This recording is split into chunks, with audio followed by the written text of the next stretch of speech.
വിശ്വാസികൾക്ക് മാത്രം ലഭിക്കുന്ന ഏറെ പ്രധാനപ്പെട്ട ഒരു അനുഭൂതിയും അനുഗ്രഹവുമൊക്കെയായിട്ട് വിശുദ്ധ ഖുർആൻ പരിചയപ്പെടുത്തിയതാണ് നിർഭയത്വം എന്നുള്ളത്.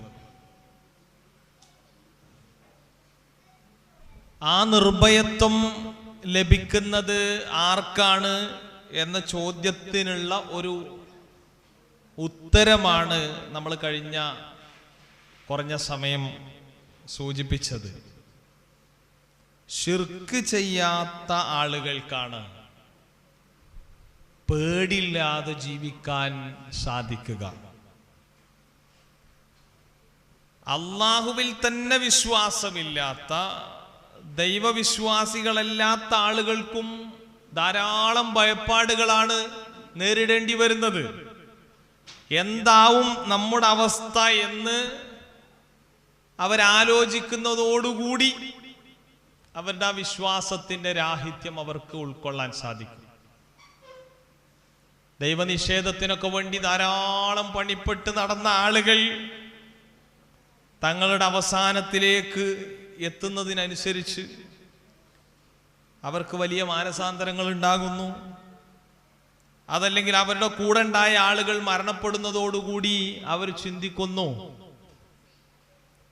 എങ്ങനെയാണ് അവരൊന്ന് ആശ്വസിപ്പിക്കുക, അവരുടെ കുടുംബത്തിനൊരു ആശ്വാസവും സമാധാനവും ഒക്കെ എങ്ങനെയാണ് നൽകുക. അപ്പൊ വിശ്വാസത്തിലൂടെ മാത്രം കിട്ടുന്നതാണ് സമാധാനവും നല്ല ജീവിതവും നിർഭയത്വവും ഒക്കെ. അതിനെതിരായി തീരും വിശ്വാസമില്ലാതെ വന്നാലും, അതുപോലെ തന്നെ വിശ്വാസത്തിൽ കലർപ്പുകൾ വന്നാലും. അപ്പൊ ആ വിശ്വാസത്തിൽ കലർപ്പുകൾ എങ്ങനെയാണ് വരിക എന്നതാണ് നമ്മൾ എന്ത് ചെയ്യേണ്ടത്, നിർഭയത്വം കിട്ടാൻ വേണ്ടി പഠിക്കേണ്ടുന്ന ഏറ്റവും പ്രധാനപ്പെട്ട പാഠം. എങ്കിൽ മാത്രമാണ് ഏതൊരു വഴിയിലൂടെയും എൻ്റെ ജീവിതത്തിൽ ശിർക്ക് കടന്നു വരാതിരിക്കാൻ ആവശ്യമായ ജാഗരണവും ജാഗ്രതയും എനിക്ക് ഉണ്ടാക്കിയെടുക്കാൻ സാധിക്കുള്ളൂ. എങ്ങാനും അള്ളാഹുവിൽ പങ്കു ചേർക്കുന്ന എന്തെങ്കിലും ഒരു പോയിന്റ് എൻ്റെ ജീവിതത്തിൽ വന്നാൽ, നേരത്തെ അൻസാരി സൂചിപ്പിച്ചല്ലോ, കറുത്ത പാറക്ക് മുകളിലൂടെ കൂരിരുട്ടുള്ള രാത്രിയിൽ കറുത്ത ഉറുമ്പരിച്ചു പോകുന്നത് പോലെ നിങ്ങളുടെ ജീവിതത്തിലേക്ക് കടന്നു വരാൻ സാധ്യതയുള്ള ഒന്നാണ് ശിർക്ക് എന്ന് പറയുന്നത്. ആ ശിർക്ക് വന്നാൽ എന്താ പ്രശ്നം? റസൂൽ സല്ലല്ലാഹു അലൈഹി വസല്ലം തങ്ങളോട് പോലും പറഞ്ഞു, വലഖദ് ഊഹിയ ഇലൈക വഇലല്ലദീന മിൻ ഖബ്ലിക ലഇൻ അശ്റക്ത ലയഹ്ബതന്ന അമലുക വലതകൂനന്ന മിനൽ ഖാസിരീൻ. നബിയെ, താങ്കൾക്കിതാ ദിവ്യബോധനം നൽകുകയാണ്. അല്ലെങ്കിൽ നബി സല്ലല്ലാഹു അലൈഹി വസല്ലം സ്വന്തമായി പറയാണ്, എനിക്ക് ദിവ്യബോധനം നൽകപ്പെട്ടിരിക്കുന്നു, എനിക്ക് മുമ്പുള്ള പ്രവാചകന്മാർക്കും ദിവ്യബോധനം നൽകപ്പെട്ടതാണത്. ആ കാര്യം എന്താണ്? ലഇൻ അശ്റക്ത, താങ്കളെങ്ങാനും ശിർക്ക് ചെയ്താൽ ലയഹ്ബതന്ന അമലുക, താങ്കളുടെ എല്ലാ പ്രവർത്തനങ്ങളും നിഷ്ഫലമായി പോകും. ഒന്നിനും ഒരു നിലക്കുള്ള സ്വീകാര്യതയും പിന്നെ ലഭിക്കുകയില്ല. വലതകൂനന്ന മിനൽ ഖാസിരീൻ, താങ്കൾ നഷ്ടം സംഭവിച്ചവരുടെ കൂടെയാകും. അപ്പൊ നഷ്ടം സംഭവിക്കും. ഇനിയോ അള്ളാന്റെ ഖുർആൻ പറയുന്നു, ജനങ്ങളുടെ കൂട്ടത്തിൽ അധിക ആളുകളും വിശ്വാസികളായിട്ടുള്ളവർ തന്നെയും അധികവും എങ്ങനെയായിരിക്കും? വമാ യുഅ്മിനു അക്സറുഹും ബില്ലാഹി ഇല്ലാ വഹും മുശ്രികൂൻ. ജനങ്ങളുടെ കൂട്ടത്തിൽ അധിക ആൾക്കാരും അള്ളാഹുവിൽ വിശ്വസിക്കുന്നവരായിരിക്കും. അള്ളാഹുവിൽ വിശ്വാസമില്ലാത്ത ആൾക്കാർ കുറച്ചേ ഉണ്ടാവുള്ളൂ. വിശ്വാസമുള്ളവരുടെ അവസ്ഥ എന്താണ്? അക്സറുഹും, അവരിൽ അധിക ആളുകളും മുശ്രിക്കുകളായിരിക്കും. ഷിർക്ക് അവരിൽ വന്നു പോയിട്ടുണ്ടാകും. അപ്പൊ നമ്മൾ എന്താ മനസ്സിലാക്കേണ്ടത്? അധിക ആളുകളിലും ഷിർക്ക് സംഭവിക്കും എന്ന് പറഞ്ഞാൽ മനസ്സിലാക്കേണ്ടത് ആ ഷിർക്ക് എങ്ങനെ സംഭവിക്കും. അപ്പോ ഇവിടെ വിശ്വാസത്തിന്റെ പേര് പറഞ്ഞ് പ്രവർത്തിക്കുന്ന പ്രബോധന പ്രവർത്തനങ്ങളിൽ ഏർപ്പെടുന്ന ആളുകളൊക്കെയും പരിചയപ്പെടുത്താൻ ശ്രമിക്കുന്നത്, അവര് തടി തപ്പാൻ ശ്രമിക്കുന്നത് ഞങ്ങൾ ഷിർക്കിലല്ല എന്ന് പറഞ്ഞുകൊണ്ടാണ്. കാരണം ഈ അടിസ്ഥാനം എല്ലാവർക്കും അറിയാം. അല്ലാഹു സുബ്ഹാനഹു വ തആല കൃത്യമായി പറഞ്ഞിരിക്കുന്നു, അധിക ആളുകളും ഷിർക്ക് വെച്ചിട്ടല്ലാതെ എന്നിൽ വിശ്വസിക്കുന്നില്ല, അതിൽ അള്ളാഹുവിൽ വിശ്വസിക്കുന്നില്ല. അപ്പൊ എല്ലാവരുടെയും ഒരു ബാധ്യതയാണ് ഞങ്ങൾ ഷിർക്ക് ചെയ്യുന്നവരല്ല എന്ന് പ്രഖ്യാപിക്കേണ്ടത്. അപ്പൊ നമ്മൾ എങ്ങനെ മനസ്സിലാക്കേണ്ടത് ഷിർക്ക് വരുമല്ലേ എന്നുള്ളത്? ഷിർക്ക് വരുന്ന വഴികളെ പറ്റി നമ്മൾ എവിടുന്ന പഠിക്കേണ്ടത്? വിശുദ്ധ ഖുർആൻ അതുകൊണ്ടാണ് മുശ്രിക്കുകളായ ജനപദത്തെ കുറിച്ച് പരിചയപ്പെടുന്നിടത്തൊക്കെ അവരെന്ത് ചെയ്തോണ്ടാണ് മുശ്രിക്കുകളായത് എന്ന് പറഞ്ഞു. ആ കൂട്ടത്തിൽ ഒന്നാമത്തെ കാരണം എന്താണെന്നറിയോ? അദൃശ്യം, അതിന്റെ താക്കോൽ പടച്ചോന്റെ അടുത്താണുള്ളത്. അപ്പൊ ആ ഇൽമുൽ ഗൈബ്, അദൃശ്യ ജ്ഞാനം അല്ലാഹു അല്ലാത്ത ഏതെങ്കിലും ഒരു ശക്തിക്കോ വ്യക്തിക്കോ അല്ലെങ്കിൽ വേറെന്തെങ്കിലും സംവിധാനങ്ങൾക്കോ അറിയും എന്ന വിശ്വാസത്തിലൂടെ ശിർക്ക് വരും. ശരിക്ക് പോയിന്റുകൾ മാത്രം മനസ്സിലാക്കി പോയി. നമ്മൾ 3-4 പോയിന്റുകൾ പറഞ്ഞിട്ട് അവസാനിപ്പിക്കും. അതിൻ്റെ ഇടയിലുള്ള ചില വിശദീകരണങ്ങൾ മാത്രമേ ഉണ്ടാവുള്ളൂ. അപ്പൊ ശിർക്ക് സംഭവിക്കാതിരിക്കാനുള്ള ജാഗ്രത നമുക്കുണ്ടാകണം. നമുക്ക് ദുനിയാവിൽ നിർഭയത്വം, പരലോകത്തും നിർഭയത്വം. ശിർക്ക് ചെയ്ത ഒരാളെ സംബന്ധിച്ചിടത്തോളം ദുനിയാവിൽ പേടിയോ പേടി. എത്രത്തോളം പേടി? ഇന്ന് നമ്മൾ ഇശാ ജമാഅത്തില് കേട്ട വചനം എന്താ? ലാ ഇക്റാഹ ഫിദ്ദീൻ, ദീനിലേക്ക് ആരെയും പിടിച്ചു വലിച്ചു കൊണ്ടുവരേണ്ടതില്ല. നമ്മുടെ ഉത്തരവാദിത്തം ദഅവത്താണ്. സ്വീകരിക്കുന്നവർക്ക് സ്വീകരിക്കാം, അല്ലാത്തവർക്ക് സ്വീകരിക്കേണ്ടതില്ല. ഖത്തബയ്യന റുശ്ദു മിനൽ ഗയ്യ്, സന്മാർഗവും ദുർമാർഗവും അത്യന്തം വേറിട്ട് നിൽക്കുന്ന ഒന്നാണ്. വളരെ ക്രിസ്റ്റൽ ക്ലിയർ ആയി മനസ്സിലാക്കാൻ പറ്റും ഏതാണ് സന്മാർഗം, ഏതാണ് ദുർമാർഗം, അല്ലെങ്കിൽ ഏതാണ് തൗഹീദ്, ഏതാണ് ശിർക്ക്, ഏതാണ് നേര്, ഏതാണ് കളവ് എന്നത് കൃത്യമായിട്ട് മനസ്സിലാക്കാൻ പറ്റും. എന്നിട്ടൊരു വാചകം പറയാണ്,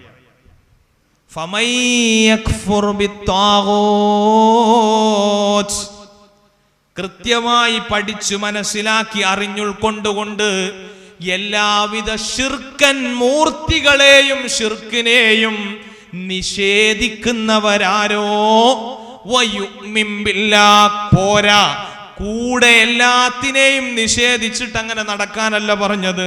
വയുമിൻ ബില്ലാഹ്, അല്ലാഹുവിൽ അചഞ്ചലമായി വിശ്വസിക്കുകയും ചെയ്യുന്നവരാരോ ആ ആളുകൾക്ക് കിട്ടുന്ന ഒരു നേട്ടം പറയാണ്.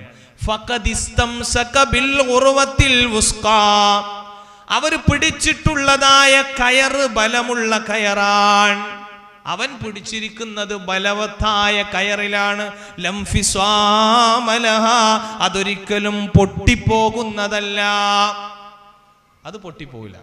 അപ്പൊ അതാണ് തൗഹീദിന്റെ പ്രത്യേകത എന്ന് പറഞ്ഞാൽ. ഇന്ന് മക്കളില്ലാതെ കഷ്ടപ്പെടുമ്പോ മുത്തുപ്പേട്ടയിലേക്ക് പോകുന്ന ആളുകൾ, സമ്പത്തിൽ ബർക്കത്ത് കിട്ടാൻ വേണ്ടി വലംപിരി ശംഖ് വാങ്ങി വീടിന്റെ ഒരു മൂലയിൽ വെക്കുന്ന ആളുകൾ, അതല്ലെങ്കിൽ മമ്പുറത്തേക്ക് നേർച്ചയാക്കുന്നവർ, നാഗൂറിലേക്കും അജ്മീറിലേക്കും സിയാറത്ത് ടൂർ നടത്തി അവിടെയൊക്കെ ജാറങ്ങളിൽ, ആ ജാറങ്ങളിൽ മക്ബറകളിലൊക്കെ പോയി പ്രത്യേക പൂജയും പ്രാർത്ഥനയും ഒക്കെ നടത്തുന്ന ആളുകൾ, അവര് ഒന്ന് പോകും, ആവശ്യം നടക്കാതെ വരുമ്പോ അടുത്ത സ്ഥലത്തേക്ക് പിന്നെ പോകുക.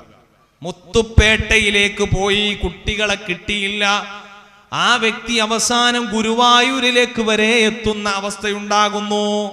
മുസ്ലിം സമുദായത്തിൽ നിന്ന് നമ്മൾ എത്ര വാർത്ത കേട്ടു. അപ്പൊ എന്നിട്ട് അവിടെ നിന്ന് അങ്ങനെയൊക്കെ പ്രതീക്ഷിക്കുന്നൊരവസ്ഥ. ഇതെന്തുകൊണ്ടാണ് സംഭവിക്കുന്നത്? ഖുർആൻ പറഞ്ഞ് കറക്റ്റ് പുലരാണ്. ഒരു സ്ഥലത്തുനിന്ന് പോയി അടുത്ത സ്ഥലത്തേക്ക് പോയി. അപ്പൊ ഇവിടുത്തെ കയറ് പൊട്ടി, അടുത്ത കയറ് പിടിച്ചു, അടുത്ത കയറ് പിടിച്ചു, അടുത്ത കയറ് പിടിച്ചു. പടച്ചവനിൽ മാത്രം വിശ്വസിക്കുന്ന ആൾക്കോ കുട്ടികളില്ലാതെ കഷ്ടപ്പെടുകയാണോ? ആ കുട്ടികളില്ലാതെ കഷ്ടപ്പെടുമ്പോ പ്രാർത്ഥിക്കും, ബാക്കിയുള്ള IVF ഉൾപ്പെടെയുള്ള ട്രീറ്റ്മെന്റുകൾ ഒക്കെ ചെയ്യും, എന്നിട്ടും തന്നില്ല. അപ്പൊ നമ്മൾ മനസ്സിലാക്കും പ്രാർത്ഥിക്കുന്നവന്റെ പ്രാർത്ഥനക്ക് പടച്ചോൻ ഉത്തരം തരാന്ന് പറഞ്ഞിട്ടുണ്ടല്ലോ. പക്ഷെ പടച്ചോൻ ഉത്തരം തരാന്ന് പറഞ്ഞപ്പോ തന്നെ 3 കണ്ടീഷൻ പറഞ്ഞു. ഒന്നുകിൽ ഇവിടുന്ന് തരും, അല്ലെങ്കിൽ വേറൊരു പ്രയാസം നീക്കും, അതുമല്ലെങ്കിൽ പരലോകത്തേക്ക് മാറ്റിവെക്കും. വിശ്വാസി അയിമ സമാധാനിക്കും. വിശ്വാസമില്ലാത്തവനോ പേടിയാണ്, പ്രയാസമാണ്. ആരെങ്കിലും എന്റെ വീട്ടുമൂലയിൽ എന്തോ ചെയ്തു വെച്ചതിന്റെ പേരിലായിരിക്കാം എനിക്ക് പ്രയാസമുണ്ടായതെന്ന് ചിന്തിക്കാണ്.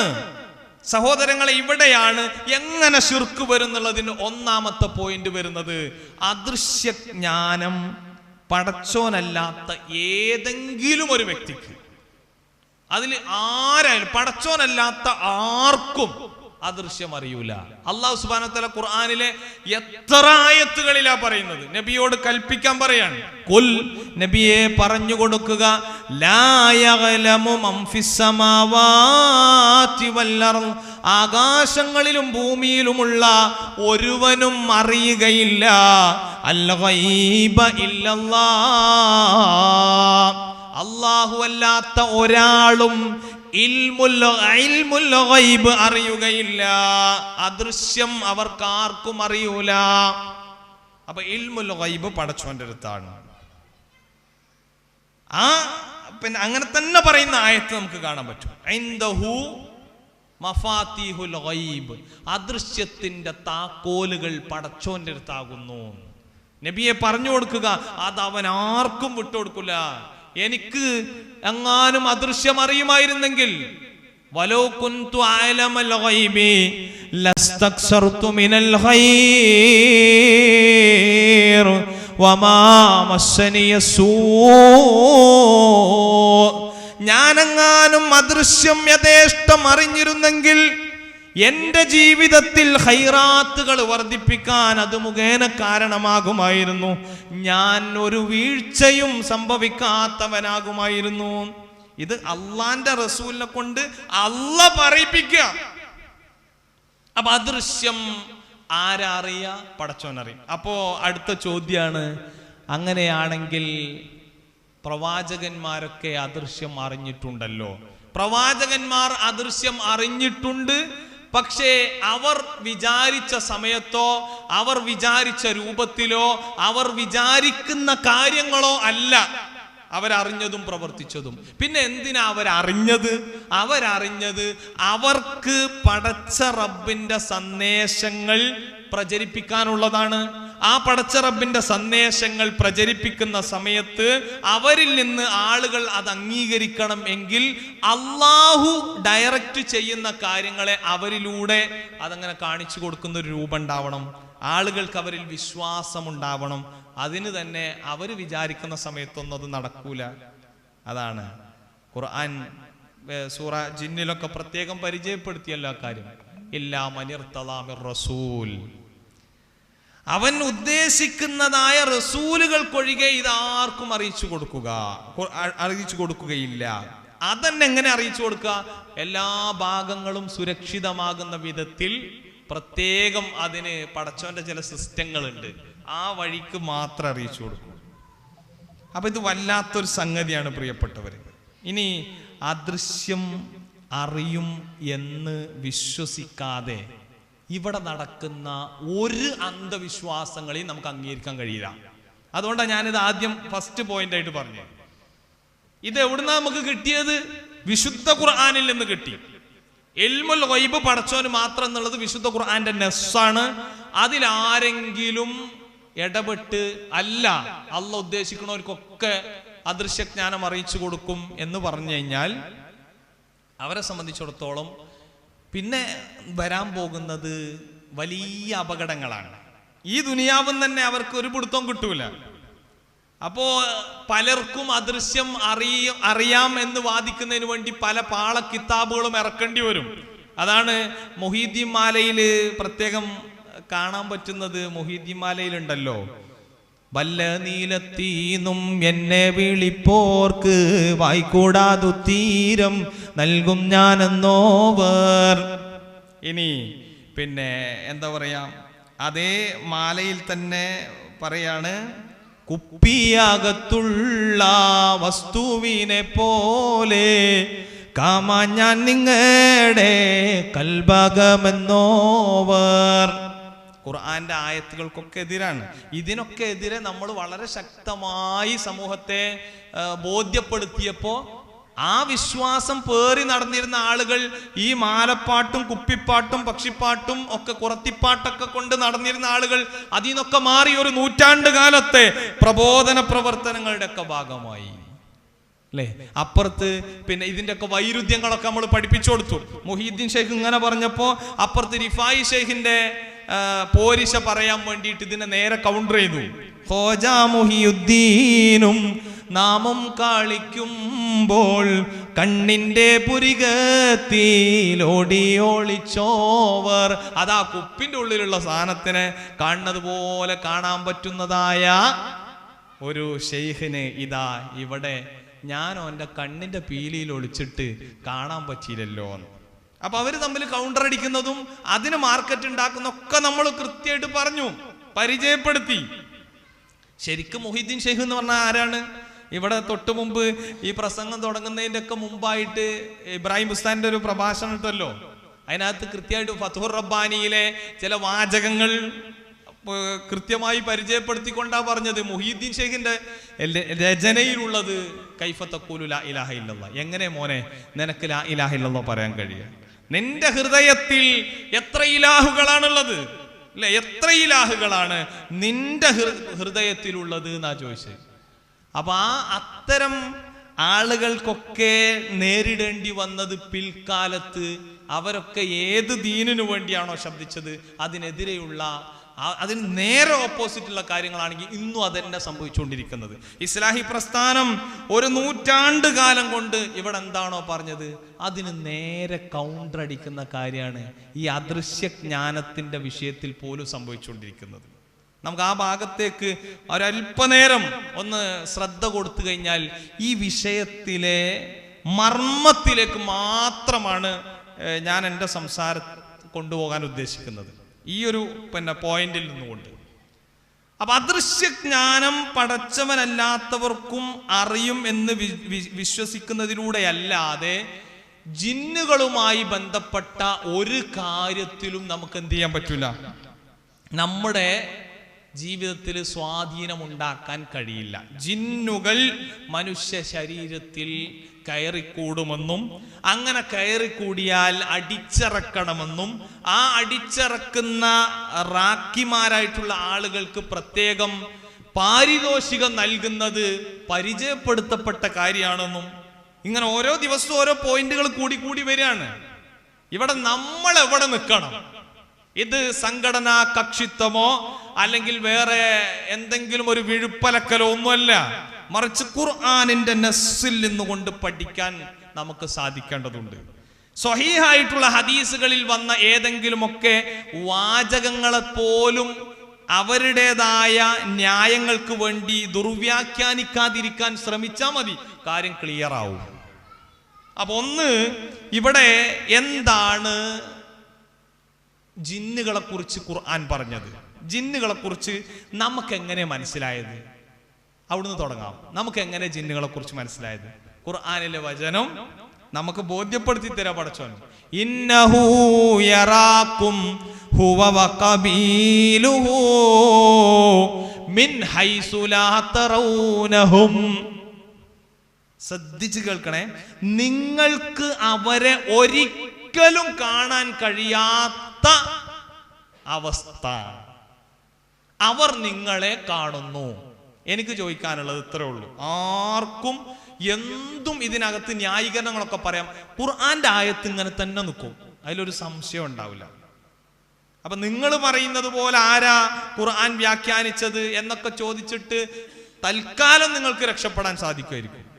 ഈ ഇസ്ലാഹി പ്രസ്ഥാനം വളരെ കൃത്യമായി കേരളക്കരയിൽ പ്രബോധനം നടത്തിയ ശൈലിയും രീതിശാസ്ത്രവും മെത്തഡോളജിയും ഒക്കെ നമ്മൾ പരിശോധിക്കാം. അവിടെ മനസ്സിലാക്കാൻ പറ്റും എന്താന്നുള്ളത്. അപ്പൊ ഇന്നഹു യറാക്കും ഹുവ വഖബീലുഹു, അവനും അവന്റെ കൂട്ടാളികളും നിങ്ങളെ കാണും. ആര് പറഞ്ഞോണ്ട് മനസ്സിലായി?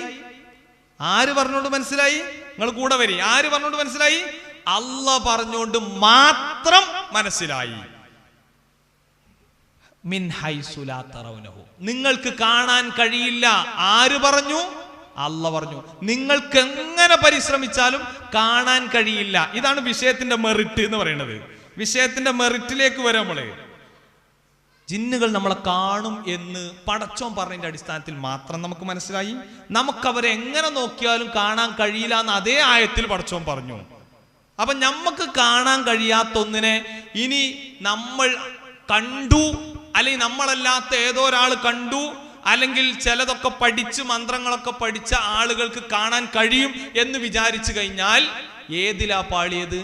ഇൽമുൽ ഗൈബ് പടച്ചോന്റെ കയ്യിലാണ് അതിന്റെ താക്കോല് എന്നുള്ളതിനോടുത്ത് ആ താക്കോല് വേറെ പല ആൾക്കാരുടെയും കയ്യൊപ്പ് ചാർന്നു എന്ന് വരും. വളരെ സൂക്ഷ്മമായി സിമ്പിളായി പഠിക്കാൻ പറ്റുന്നതാണ് ആദർശം എന്ന് പറഞ്ഞാൽ. ഈ ആദർശത്തെ എങ്ങനെ വക്രീകരിച്ചു ഭൗതികം അഭൗതികം കാര്യകാരണ ബന്ധം അതീതം അധീനം എന്നൊക്കെ പറഞ്ഞുകൊണ്ട് അവരവരുടെ ഇംഗിതങ്ങൾക്കനുസരിച്ച് ഇതിനെങ്ങനെ വളച്ചൊടിക്കുമ്പോ നമുക്ക് നഷ്ടമാകുന്നത് നിർഭയത്വമായിരിക്കും. നമ്മൾ പോകുന്നത് ഷിർക്കിന്റെ വഴിയിലൂടെ ആയിരിക്കും. അപ്പൊ ഷിർക്ക് സംഭവിക്കുന്ന ഒരു ഒന്നാമത്തെ കാര്യമാണ് ഇൽമുൽ ഗൈബ് പടച്ചോനല്ലാത്തവർക്ക് ഉണ്ട് എന്ന് വിശ്വസിക്കുന്നത്. അപ്പൊ ജിന്നുകൾ ഹാലിറും കാദിറും ഹയ്യുമൊക്കെയായ ജിന്നുകളാണെങ്കിൽ നമുക്ക് കാണാം. അവർ എന്താ പറയാ, അവരുടെ സഹായം നമുക്ക് കിട്ടിയേക്കാം, അവർ നമ്മളെ ഉപദ്രവിച്ചേക്കാം ശാരീരികമായി എന്നൊക്കെയാണ് ഇത്തരം ആളുകളുടെ ജൽപ്പനം. ഈ ജൽപ്പനത്തിന്റെ അടിസ്ഥാനം അടിവേര് തന്നെ തകർന്നു. കാരണം ഖുർആൻ കൃത്യമായിട്ട് പറഞ്ഞു നിങ്ങൾക്ക് ഒരിക്കലും ഓരെ കാണാൻ കഴിയില്ല. തീർന്നില്ല. അപ്പൊ കാണാൻ കഴിയില്ല എന്ന് പറഞ്ഞ ഒരു സൃഷ്ടിവർഗം, അവർ സൃഷ്ടിവർഗ നമുക്ക് എങ്ങനെ മനസ്സിലായത്? ഒക്കെ പടച്ചോൻ പറഞ്ഞതിന്റെ അടിസ്ഥാനത്തിൽ. മിമ്മാരിജിൻ മിന്നാർ, തീയിന്റെ ജ്വാല കൊണ്ടാണ് അവർ സൃഷ്ടിക്കപ്പെട്ടത്. പടച്ചോൻ പറഞ്ഞു, നമ്മൾ അംഗീകരിച്ചു. സമീഅന വഅതഅന. അതിനാ സമീഅന വഅതഅന എന്ന് പറഞ്ഞ. ഇനി അടുത്തത്, അവർ എന്തെങ്കിലും കഴിവുണ്ടോ എന്നുള്ളത് പിന്നെ ആര് പറഞ്ഞാലാ മനസ്സിലാണ്ട്?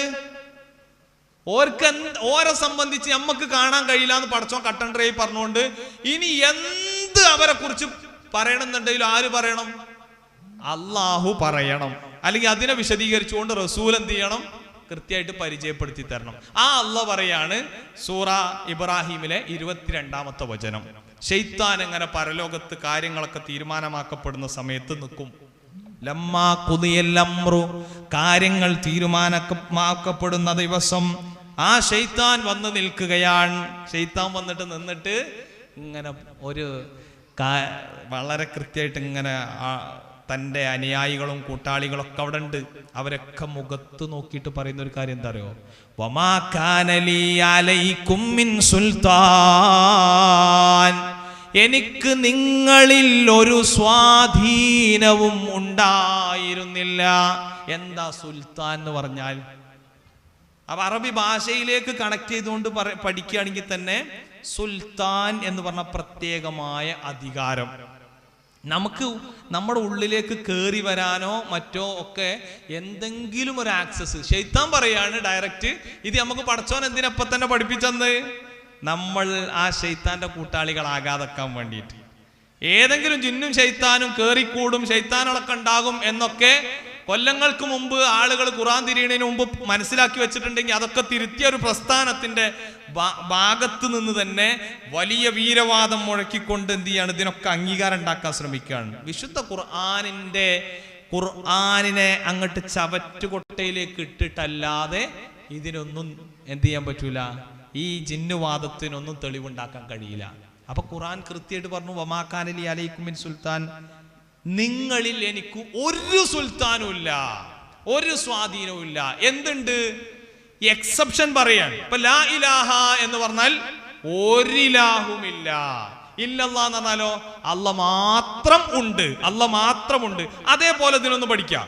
വമാ കാനലി അലൈക്കും മിൻ സുൽത്താൻ, എനിക്ക് നിങ്ങളിൽ ഒരു സുൽത്താനും ഇല്ല.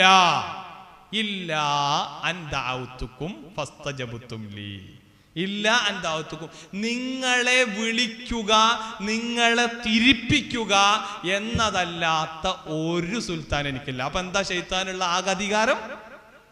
അതും നമുക്ക് എങ്ങനെ മനസ്സിലായത്? അവിടെ പോയിന്റ്. എങ്ങനെ മനസ്സിലായത്? പടച്ചോൻ പറഞ്ഞതിന്റെ പേരിൽ മാത്രം മനസ്സിലായി. ഫസ്തജബ്തും ലീ, നിങ്ങൾ എനിക്ക് ഉത്തരം നൽകുകയും ചെയ്തു. ഫലാ തലൂമൂനി, നിങ്ങൾ എന്നെ ആക്ഷേപിക്കണ്ട. വലൂമു അൻഫുസകും, നിങ്ങൾ നിങ്ങളെ തന്നെ കുറ്റപ്പെടുത്തിക്കോളി, നിങ്ങളാ കുറ്റക്കാര്. എന്നിട്ട് ലാസ്റ്റ് പറയുന്ന ഒരു വാചകം എന്താ അറിയോ? ഇന്നി കഫർതുമൂനി ബിമാ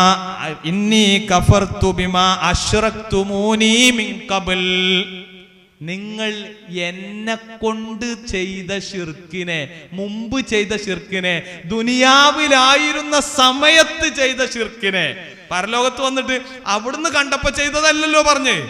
നിങ്ങൾ ദുനിയാവിലായിരുന്ന സമയത്ത് എന്നെ വെച്ചിട്ട് തന്നെ ചെയ്ത ശിർക്കിനെ ഞാൻ ഇതാ നിഷേധിച്ചിരിക്കുന്നു.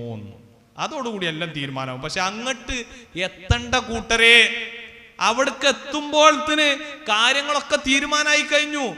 അവിടെ പിന്നെ നമുക്ക് യാതൊരു നിലക്കും രക്ഷയില്ലാത്ത അവസ്ഥ വന്നു. കാരണം ആരെങ്കിലും ശിർക്ക് ചെയ്താൽ ഹറമല്ലാഹു അലൈഹിൽ ജന്ന, അവന്റെ മേൽ ജന്നത്ത്, സ്വർഗം നിഷിദ്ധമാണ്. സ്വർഗത്തേക്ക് പോകുന്ന ഒരു പരിപാടി പിന്നല്ല. നമ്മുടെയൊക്കെ ലക്ഷ്യം ആ പാരത്രിക മോക്ഷമാണ്. അപ്പോ അവിടെയും തീരുന്നില്ല. അപ്പോ രണ്ടാമത് ഞാൻ രണ്ടാമത്തെ ഭാഗം പറഞ്ഞു. മൂന്നാമത്തെ ഭാഗം എന്താ അറിയോ? ഇങ്ങനെ പറയുമ്പോ അങ്ങനെയാണെങ്കിൽ നിങ്ങൾ പറഞ്ഞതൊക്കെ പാളിയില് സുലൈമാൻ നബി അലൈഹി സ്വലാത്തു വസ്സലാമക്ക് ഈ ജിന്നുകളെ കീഴ്പ്പെടുത്തി കൊടുത്തല്ലോ. ജിന്നുകളെ കീഴ്പ്പെടുത്തി കൊടുത്തല്ലോ. അപ്പൊ സുലൈമാൻ നബിക്ക് ജിന്നുകളെ കീഴ്പ്പെടുത്തി കൊടുത്തത് എന്തിന്റെ ഭാഗമായിട്ടാണ്? മുഅ്ജിസത്തിന്റെ ഭാഗമായിട്ടാണ്. അതും സുലൈമാൻ നബി വിചാരിച്ചതുപോലെ ചെയ്യാന്നുള്ളതല്ല, ബന്നാവും അവ്വാസുമായിട്ടുള്ള ജിന്നുകളെ കീഴ്പ്പെടുത്തി കൊടുത്തു. ഇനി അവിടെ തന്നെ എല്ലാ ജിന്നുവാദം നടത്തുന്ന ആൾക്കാരും അതിന് തെളിവുണ്ടാക്കാൻ ശ്രമിക്കുന്ന ആൾക്കാരുടെയും എല്ലാ തെളിവുകളും ചീട്ടുകൊട്ടാരം പോലെ തകർന്നു പോകുന്നതിനുള്ള ഒരു പോയിന്റ് സൂറത്തു സ്വാദിൽ പടച്ചോൻ പറയാം. സുലൈമാൻ അലൈഹി സ്വലാത്തു വസ്സലാം ഒരു പ്രാർത്ഥന നടത്തുന്നുണ്ട്. എന്താ സുലൈമാൻ നബിന്റെ പ്രാർത്ഥന? റബ്ബി ഹബ്ലി മുൽക, പടച്ചവനെ എനിക്കൊരു അധികാരം തരണം, എനിക്കൊരു അധികാരം തരണം. എന്നിട്ട് എങ്ങനത്തെ അധികാരം എന്ന് പറയുന്നത്? ലാ യംബഗീ ലി അഹദിൻ മിൻ ബഅദി, എനിക്ക് ശേഷം ഒരാൾക്കും ആ അധികാരം നീ കൊടുക്കരുത്. അങ്ങനെ കിട്ടാത്തതായ അധികാരം എനിക്ക് നീ തരണം പടച്ചോനെ. ഒരാള് പറയാ എനിക്കൊരു സമ്മാനം തരണം ബാപ്പ. ആ സമ്മാനങ്ങൾ ഒരു കാരണവശാലും വേറൊരാൾക്കും കൊടുക്കരുത്. ആ സമ്മാനം ഏതെന്നില്ല, പക്ഷെ ആ സമ്മാനം ഒരാൾക്കും കൊടുക്കരുത് എന്ന് പറഞ്ഞാൽ വിശ്വസ്തനായ വാപ്പ എന്തു ചെയ്യും? മകനോട് മകളോടൊക്കെ ഇഷ്ടമുണ്ടെന്നുണ്ടെങ്കിൽ അത് ഒരു സ്കേഴ്സ് റിസോഴ്സ് അല്ലെങ്കിൽ സംതിങ് ഡിഫറെൻ്റ് ആയിട്ടുള്ള, ഒരിക്കലും ബാക്കി ആർക്കും പിന്നീട് അത് സമ്മാനമായിട്ടോ അല്ലെങ്കിൽ വേറെ എന്തെങ്കിലും ആയിട്ടോ ഒന്നും കൊടുക്കാതിരിക്കാൻ പറ്റുന്ന എന്തെങ്കിലും ഒരു സാധനമായിരിക്കും കൊടുക്കുക. സുലൈമാൻ അലൈഹി സ്വലാത്തു വസ്സലാം പ്രാർത്ഥിച്ചു, പടച്ചോനെ എനിക്ക് മാത്രമായിട്ടുള്ള, എങ്ങനെ വാചകം പോലും ചിലപ്പോൾ നമുക്ക് തോന്നിപ്പോകും ഇവിടെ നടക്കാൻ പോണ കാര്യത്തിനൊക്കെ ഉള്ള മറുപടി അന്നേ പടച്ചോൻ പറഞ്ഞാണ്. റബ്ബി ഹബ്ലി മുൽക്കൻ, പടച്ചോൻ ഒരു അധികാരം എനിക്ക് താ. ലാ യംബഗീ ലി അഹദിൻ മിൻ ബഅദി, എനിക്ക് ശേഷം ഒരു കുട്ടിക്ക് പോലും നീ അധികാരം കൊടുക്കരുത്. പടച്ചോൻ കൊടുത്തു. എന്തൊക്കെ കൊടുത്തു? കാറ്റിനെ അധീനപ്പെടുത്തി കൊടുത്തു, പക്ഷികളുടെ സംസാരം കേൾക്കാനുള്ള അവസരം കൊടുത്തു, അതിനുള്ള ആ കഴിവ് കൊടുത്തു, ജിന്നുകളെ കീഴ്പ്പെടുത്തി കൊടുത്തു. എന്തായിട്ടാ കൊടുത്തത്? പടച്ചോൻ പറഞ്ഞു, അതാ ഇത് സുലൈമാൻ അലൈഹിസ്സലാമക്കുള്ള അതാ ആണ്, പ്രത്യേകമായിട്ടുള്ള എന്താണ്? സമ്മാനമാണ്. ഈ സമ്മാനം താങ്കൾ ചോദിച്ചതിനുള്ള മറുപടിയുമാണ്. നിങ്ങൾ ആലോചിച്ച് നോക്കൂ. ഇനി ആർക്കെങ്കിലും ഇത് ലോകാവസാനം വരെ കിട്ടും എന്ന് വിശ്വസിച്ചാൽ അത് മുഅ്ജിസത്തിൽ പങ്കുചേർക്കലാണ്. അതുകൊണ്ട് തന്നെ മുഹമ്മദ് നബിന്റെ പ്രബോധിത സമൂഹത്തിൽ ജിന്നുകൾ ഉണ്ടായിരുന്നു. അപ്പൊ ഇത് കോൺട്രഡിക്ഷൻ ആയില്ലേ? മുഹമ്മദ് നബിയുടെ പ്രബോധിത സമൂഹത്തിൽ ജിന്നുകൾ ഉണ്ടായിരുന്നു. അപ്പൊ മുഹമ്മദ് നബി എങ്ങനെ ജിന്നുകളോട് സംവദിക്കും? ജിന്നുകളോട് മുഹമ്മദ് നബിക്ക് സംവദിക്കാൻ കഴിയില്ല. അപ്പോഴോ മുഹമ്മദ് നബിക്ക് എങ്ങനെ ജിന്നുകൾ പ്രബോധിത സമൂഹം മനസ്സിലായത്? അള്ളാഹ് പറഞ്ഞതിന്റെ അടിസ്ഥാനത്തിൽ മനസ്സിലായി. അതുകൊണ്ട് സൂറത്തുൽ ജിന്നിലെ 1-ാമത്തെ ആയത്ത് കുൽ, നബിയെ പറഞ്ഞു കൊടുക്കുക. ആര് പറഞ്ഞതിന്റെ അടിസ്ഥാനത്തിൽ? പടച്ചോൻ പറഞ്ഞതിന്റെ അടിസ്ഥാനത്തിൽ. ഊഹിയ ഇലയ്യ, എനിക്കിതാ എന്നിലേക്കിതാ വഹീ കിട്ടിയിരിക്കുന്നു. അപ്പൊ വഹീന്റെ അടിസ്ഥാനത്തിൽ മാത്രം അറിയാൻ പറ്റുന്ന വിജ്ഞാനാണ് ഇഞ്ഞു പറയണത്. എന്നിട്ട് പറയുന്ന വിഷയം എന്താ? അന്നഹുസ്തമഅ നഫറും മിനൽ ജിന്നി, ജിന്നുകളിൽപ്പെട്ട 10-ൽ കുറഞ്ഞ ഒരു സൈന്യം, ഒരു സംഘം ഇതാ എന്നിൽ നിന്ന് ഖുർആൻ കേട്ടിരിക്കുന്നു എന്ന് മാലോകരോട് പറഞ്ഞു കൊടുക്ക് നബിയേ. അതെനിക്ക് വഹീ കിട്ടിയാന്ന് കൂടെ പറഞ്ഞളാൻ. നിങ്ങൾ ആലോചിച്ച് നോക്കൂ, ഇത്രയും ക്രിസ്റ്റൽ ക്ലിയർ ആയിട്ടൊരു കാര്യത്തെ പരിചയപ്പെടുത്തി തരാം. അപ്പൊ ജിന്നുകളുമായി ബന്ധപ്പെട്ട വിശ്വാസത്തിൽ 1, 2, 3, 4 ലോകത്തുള്ള ഏത് മനുഷ്യന്റെ മുമ്പിലും പോയിട്ട് നമുക്ക് ഇങ്ങോട്ട് അവതരിപ്പിക്കാം. ഇതൊക്കെ അവതരിപ്പിച്ചാലും സംശയം തീരൂല. അങ്ങനെയാണെങ്കിൽ ഹദീസിലുണ്ടല്ലോ. ഹദീസിൽ എന്താ ഉള്ളത്? ഖുർആനിൽ ഇങ്ങനെയൊക്കെ ഉള്ളത്. ഇനി ഖുർആൻ തന്നെ ഉണ്ടല്ലോ. അടുത്ത 5-ാമത്തെ ഭാഗം നമുക്ക് നോക്കാം. ഖുർആനിൽ തന്നെ ഉണ്ടല്ലോ അയ്യൂബ് നബിക്ക് ശൈത്താൻ ബാധിച്ചു എന്ന് പറയുന്നില്ലേ ഖുർആൻ? വയ്യൂബ ഇദ്നാദാ റബ്ബഹു അന്നി മസ്സനിയ ദുർറ് വഅൻത അർഹമുർ റഹീമീൻ എന്നാണ് ഖുർആൻ. അയ്യൂബ് അലൈഹിസ്സലാത്തു വസ്സലാമക്ക് മസ്സനിയ ശൈത്താൻ എന്ന് പറയുന്ന ആ വചനത്തിന് ശേഷം പിന്നീട് അവതീർണമായിട്ടുള്ള വിശുദ്ധ ഖുർആനിലെ ആ വിഷയവുമായി ബന്ധപ്പെട്ട സൂക്തത്തിൽ എന്ത് ചെയ്തിട്ടുള്ളത്? പരിചയപ്പെടുത്തിയിട്ടുള്ളത്. അപ്പൊ അതിന് എന്താ മനസ്സിലാക്കേണ്ടത്? മസ്സനിയ ശൈത്താൻ എന്ന് പറഞ്ഞ അതേ ഖുർആനെ യുഫസ്സിറുൽ ഖുർആന ബിൽ ഖുർആൻ, ഖുർആൻ കൊണ്ട് തഫ്സീർ ചെയ്യുമ്പോൾ, ഖുർആൻ എങ്ങനെ നമ്മൾ തഫ്സീർ ചെയ്യേണ്ടത്? ഖുർആന് തഫ്സീർ ചെയ്യേണ്ടത് ഒന്ന് ഖുർആനിനെ ഖുർആൻ കൊണ്ട് തഫ്സീർ ചെയ്യുക, മറ്റൊന്ന് ഖുർആനിനെ ഈ പ്രപഞ്ചമാകുന്ന പുസ്തകം കൊണ്ട് തഫ്സീർ ചെയ്യുക. അത് ആ വിഷയങ്ങളിലേ പറ്റുള്ളൂ. സൂര്യനെ പറ്റി, ചന്ദ്രനെ പറ്റി, നക്ഷത്രങ്ങളെ പറ്റി, ഭൂലോകത്തെ പറ്റിയിട്ടൊക്കെയുള്ള ചർച്ച വരുമ്പോൾ, ഇൽമുൽ ഗൈബുമായി ബന്ധപ്പെട്ട ചർച്ച വരുമ്പോൾ തഫ്സീർ നടക്കേണ്ടത് ഖുർആനെ ഖുർആൻ കൊണ്ട് തഫ്സീർ ചെയ്യുന്നു, അതേപോലെ തന്നെ ഹദീസുകൾ ചേർത്ത് വെക്കുന്നു. ഇന്ന് അങ്ങനെയല്ല സംഭവം. ഏതെങ്കിലും പണ്ഡിതന്മാര് പറഞ്ഞിട്ടുണ്ടോ എങ്കിൽ ഖുർആൻ നേരെ ഉൾട്ടടിച്ചിട്ടുണ്ടെങ്കിലും ശരി, അത് ഖുർആന് തെറ്റിയതാണ് എന്ന് നമ്മൾ വിചാരിക്കണം. നഊദു ബില്ലാഹ്. നിങ്ങൾ ആലോചിച്ചു, എവിടുക്കാ ലോകം പോയിക്കൊണ്ടിരിക്കുന്നത്? എവിടുക്കാ ഇസ്ലാമിക പ്രസ്ഥാനങ്ങള് ആൾക്കാർ നയിച്ചുകൊണ്ടിരിക്കുന്നത്? ഏത് ദീനാ പരിചയപ്പെടുത്തുന്നത്? നിർഭയത്വത്തിന്റെ ഒരാത്മീയതയല്ലേ നമുക്ക് ആവശ്യം? ആ നിർഭയത്വം മുഴുവൻ തല്ലിക്കെടുത്തല്ലേ ഇവിടെ ചെയ്യണത്. ഞാൻ ദീർഘമായി പോണില്ല. അപ്പൊ ഈ വിഷയത്തിൽ തന്നെ അയ്യൂബ് നബിക്ക് ബാധിച്ചത് എന്താ? ദുർറ്. എങ്ങനെ മനസ്സിലായത്? ഖുർആൻ തന്നെ മനസ്സിലായി. അപ്പം ഖുർആനിൽ ഷെയ്ത്താൻ എന്ന് പറഞ്ഞിട്ടില്ലേ? ആ ഷെയ്ത്താൻ എന്തിനാ പറഞ്ഞ്? ദുർറിനാ പറഞ്ഞ്. പിന്നെ അതേപോലെ തന്നെ മറ്റൊരു ചോദ്യം വരാൻ സാധ്യത ഉള്ളത്, ഇന്നമായ തഹബ്ബത്തുഹു മിനശ് ശൈത്താനി അല്ല, ഇന്നമായ തഹബ്ബത്തുഹു ശൈത്താനു മിനൽ മസ്സി. ഷെയ്ത്താൻ ബാധ നിമിത്തം മറിഞ്ഞു വീഴുന്നവനെ പോലെ മറിഞ്ഞു വീഴും പലിശ ഭുജിച്ചവൻ, പലിശയുമായി ബന്ധപ്പെട്ടവൻ. പലിശന്റെ ഗൗരവം സൂചിപ്പിക്കാൻ വേണ്ടി ജമാലിയായിട്ടുള്ള ഒരു പ്രയോഗം ഖുർആനിലുണ്ട്. എങ്ങനെ ആ പ്രയോഗം വന്നത്? ആ പ്രയോഗം വന്നതും കൃത്യമാണ്. അത് ആ വിശദീകരണവുമായി ബന്ധപ്പെടുത്തി നോക്കുന്ന സമയത്ത് നമുക്ക് ഉൾക്കൊള്ളാൻ കഴിയും. അവിടെ എന്താ പറയാ, തഹബ്ബത്തുഹു ശൈത്താനു മിനൽ മസ് എന്നതിന്റെ അർത്ഥം എന്താണ്? ജുനൂൻ. അത് ഭ്രാന്താണ് അവിടെ ഉദ്ദേശിക്കുന്നത്. അപ്പൊ അറബികൾക്കിടയിൽ സംസ്കാരമായിരുന്നു, എന്തെങ്കിലുമൊക്കെ സംഭവിച്ചു കഴിഞ്ഞാൽ, ശാരീരികമായ അസ്വസ്ഥതകളും കാര്യങ്ങളൊക്കെ ഉണ്ടായിക്കഴിഞ്ഞാൽ അവര് മസ്സു ഷൈത്താൻ, ഭ്രാന്ത് ഉണ്ടായിക്കഴിഞ്ഞാൽ മസ്സു ഷൈത്താൻ എന്ന് അവർ പറയാം. അപ്പൊ അവർക്കിടയിലേക്ക് വിശുദ്ധ ഖുർആൻ വചനങ്ങൾ അവതീർണമാകുന്ന സമയത്ത് ആ ഒരു ആലങ്കാരിക പ്രയോഗത്തിലേക്ക് ഖുർആൻ എന്ത് ചെയ്യുന്നു? അത് ശരി വെച്ചുകൊണ്ട് മുന്നോട്ട് പോകുന്നു. അപ്പൊ മസ്സു ഷൈത്താൻ ഖുർആനിലില്ലേ എന്നാണ് ഇവർ ചോദിക്കുന്നത്. അപ്പൊ അങ്ങനെ ആ നിലക്ക് ഇതിനെ വ്യാഖ്യാനിക്കാൻ ശ്രമിച്ചുകൊണ്ടിരിക്കുമ്പോ ഇത് അവിടുന്ന് ഇവിടുന്നൊക്കെ ഇങ്ങനെ ചിലതിങ്ങനെ കട്ടെടുക്കും. ഇനി ഖുർആനിൽ തന്നെ സിഹർ പഠിപ്പിക്കേണ്ട ഒരു സംഗതിയാണെന്ന് ഖുർആനിൽ പറയുന്നുണ്ടല്ലോ, സൂറ ബഖറയിലെ 102-ാമത്തെ ആയത്തുണ്ടല്ലോ, എന്തൊക്കെ പറഞ്ഞുകൊണ്ട് അങ്ങനെയും കുറെ കാര്യങ്ങൾ ഉണ്ടാക്കാൻ വേണ്ടി ശ്രമിക്കും. പക്ഷെ അവിടെ ആ ആയത്തിൽ കൃത്യമായിട്ട് പറയുന്ന വിഷയം എന്താണ്? മലക്കുകൾ എന്താ പറയാ, ബാബിലോണിയയിൽ മലക്കുകൾ ഇറങ്ങിയെന്നും ആ മലക്കുകൾ അതുപോലെ തന്നെ അവര് ജനങ്ങൾക്ക് സിഹർ പഠിപ്പിച്ചു എന്നും അങ്ങനെ മലക്കുകൾ അവര് കാഫിറായി എന്നാണ് നമ്മൾ വിശ്വസിക്കേണ്ടത്. അപ്പൊ അവിടെ ആ ആയത്തിനൊക്കെ കൃത്യമായ വിശദീകരണങ്ങളുണ്ട്.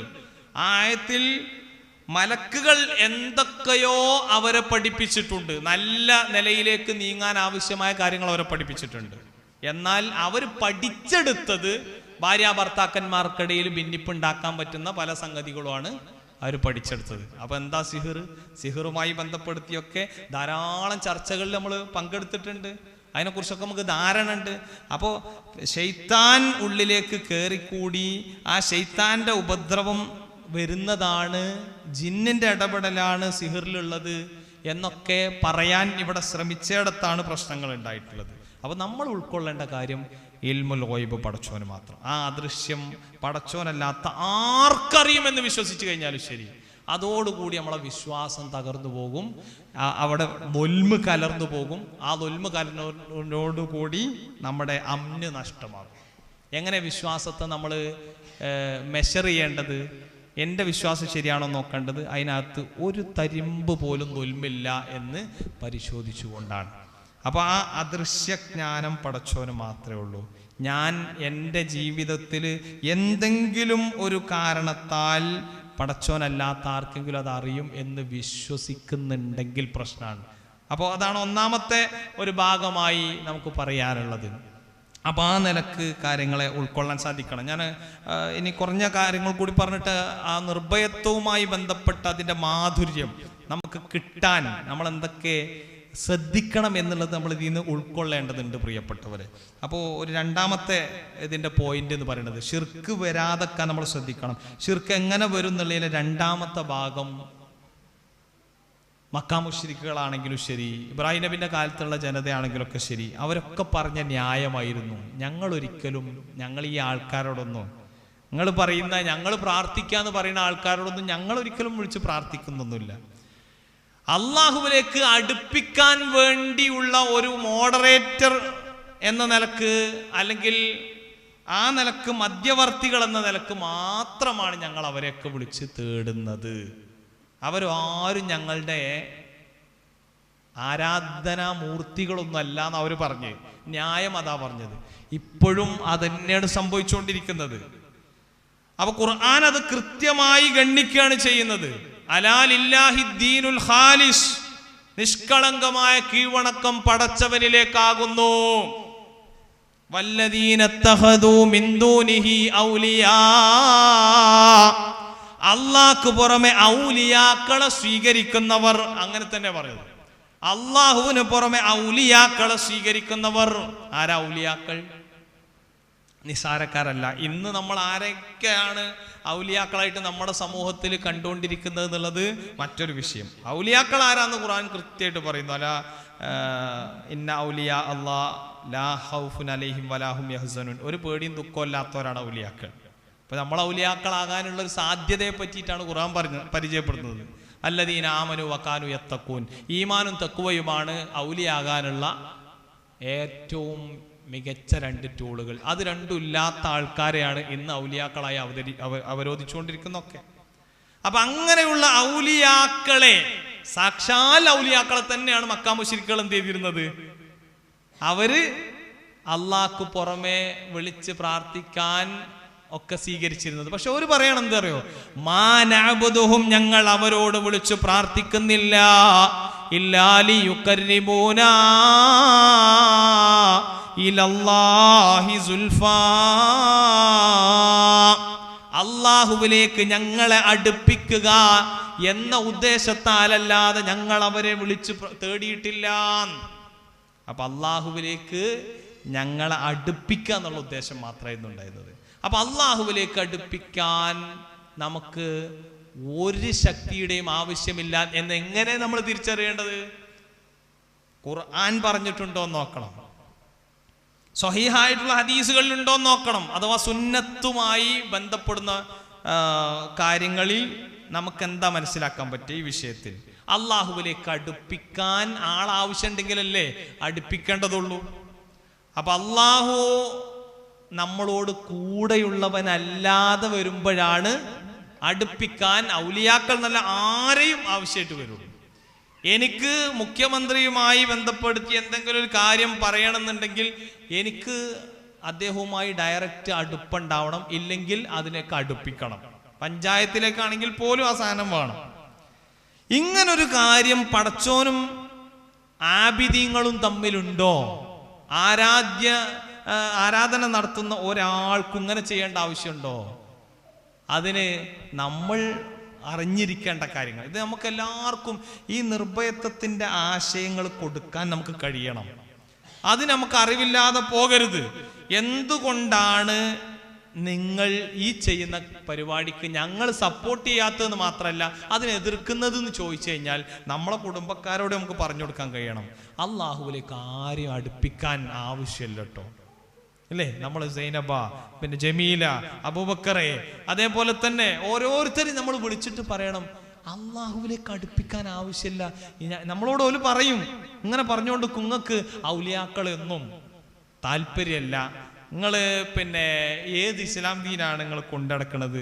ഇസ്ലാം ദീനിൽ ഇതൊക്കെ പ്രത്യേകം പുണ്യമാക്കിയതല്ലേ? അപ്പൊ നമ്മൾ പറഞ്ഞു കൊടുക്കേണ്ട കാര്യം എന്ന് പറഞ്ഞു കഴിഞ്ഞാൽ ഇസ്ലാം ദീൻ എന്ന് പറഞ്ഞാൽ പ്രമാണങ്ങൾ കൊണ്ട് ധന്യമായ സംഗതിയാണ്. അതിനപ്പുറത്തേക്ക് ഒന്നും വേണ്ടാന്ന് റസൂല് പറഞ്ഞിട്ടുണ്ട്.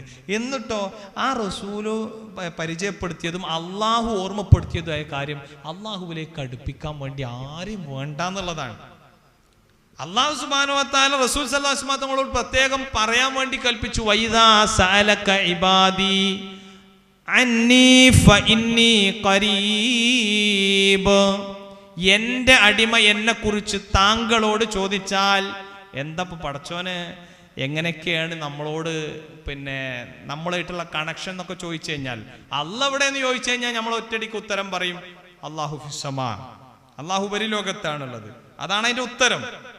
പക്ഷേ ഈ സൂഫികൾ പ്രചരിപ്പിക്കുന്നത് പോലെ, ത്വരീഖത്തിന്റെ ആളുകൾ പ്രചരിപ്പിക്കുന്നത് പോലെ ലാ കാദ ഇല്ലല്ലാ, ലാ മൂക്ക ഇല്ലല്ലാ, ലാ കണ്ണ ഇല്ലല്ലാ എന്ന് പറയുന്ന പരിപാടിക്ക് ഒരിക്കലും സ്കോപ്പില്ല, അല്ലെ? അദ്വൈതവാദത്തിന്റെ സിദ്ധാന്തങ്ങളൊന്നും നമ്മൾ അംഗീകരിക്കുന്നില്ല.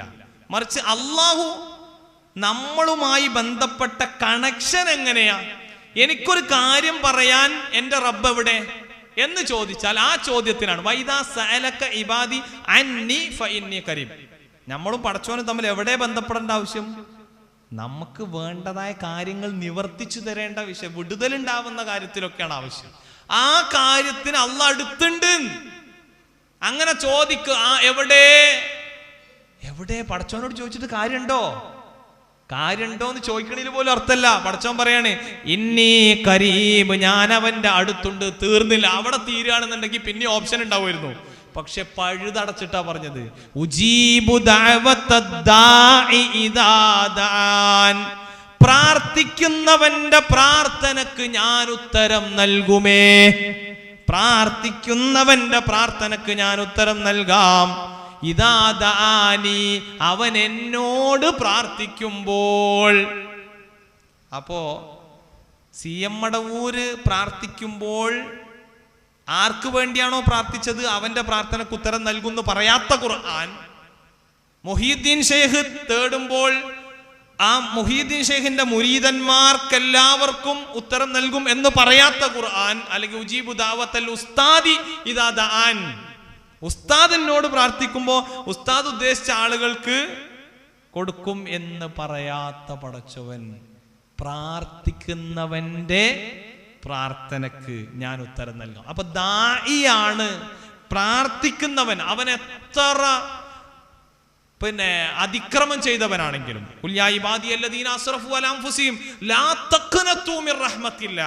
നിങ്ങൾ ഒരിക്കലും എന്റെ പിന്നെ കാരുണ്യത്തെ തൊട്ട് നിരാശപ്പെടണ്ട കേട്ടോ, നിങ്ങൾ പ്രാർത്ഥിക്കുവീൻ. അതാ പടച്ചോൻ ആവശ്യം.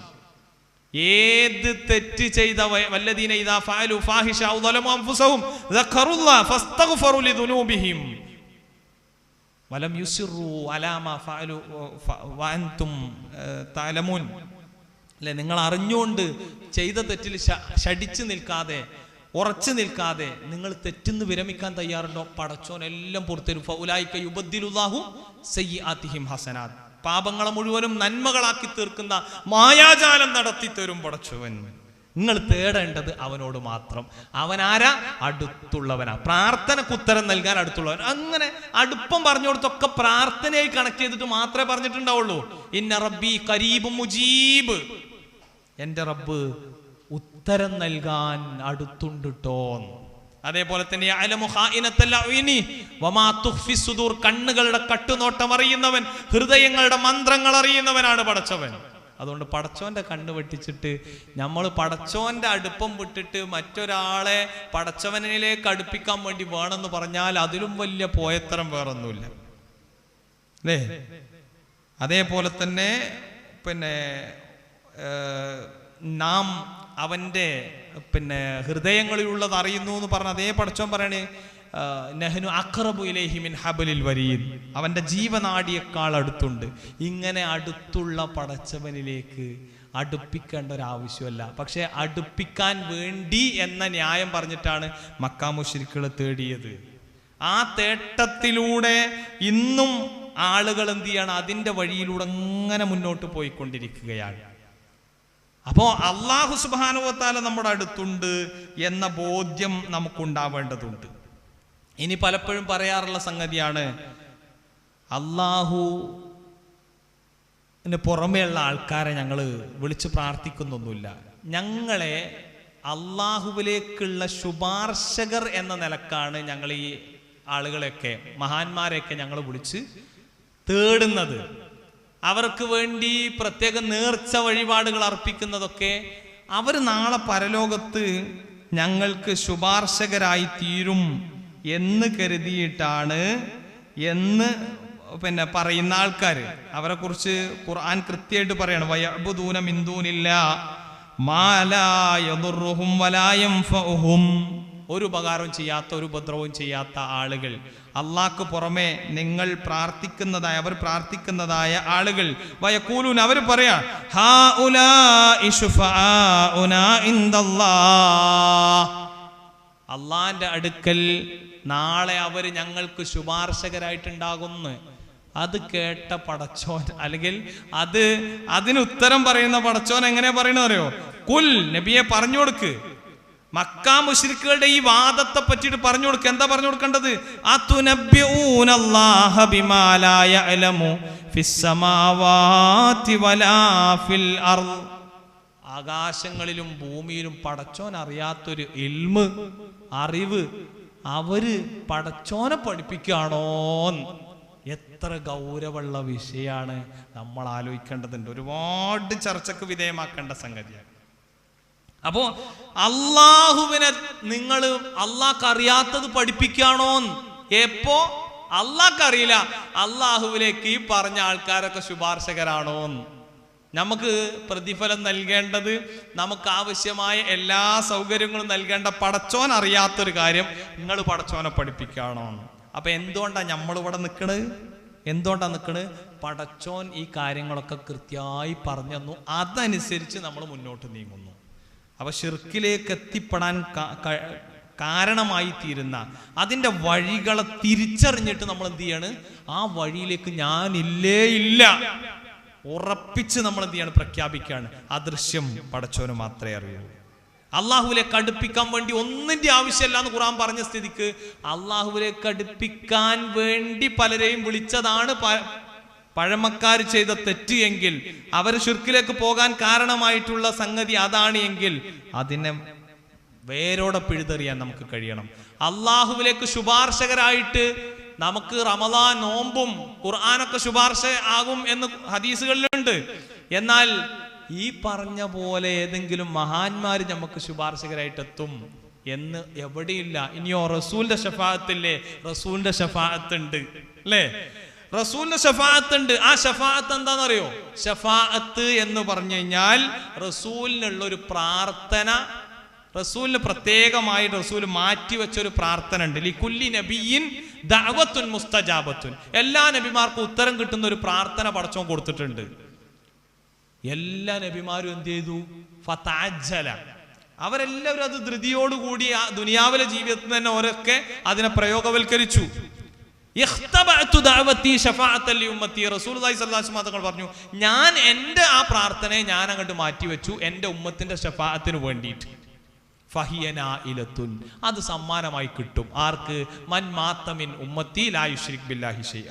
എൻ്റെ ഉമ്മത്തിന്ന് ആരാണോ ഷിർക്ക് ചെയ്യാതെ മരിച്ചു പോണത് അവരിൽ നിന്ന് അള്ളാഹ് ഉദ്ദേശിക്കുന്ന ആളുകൾക്ക് കിട്ടും.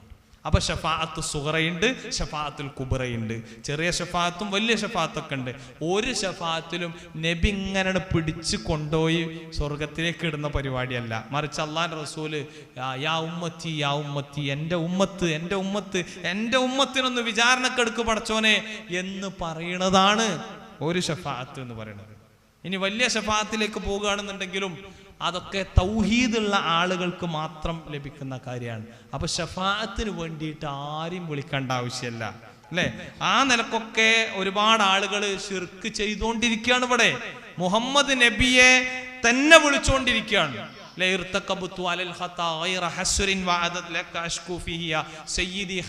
എന്ന് പറഞ്ഞുകൊണ്ടിരിക്കുക. തെറ്റുകളൊക്കെ റസൂലിനോട് പറയാ.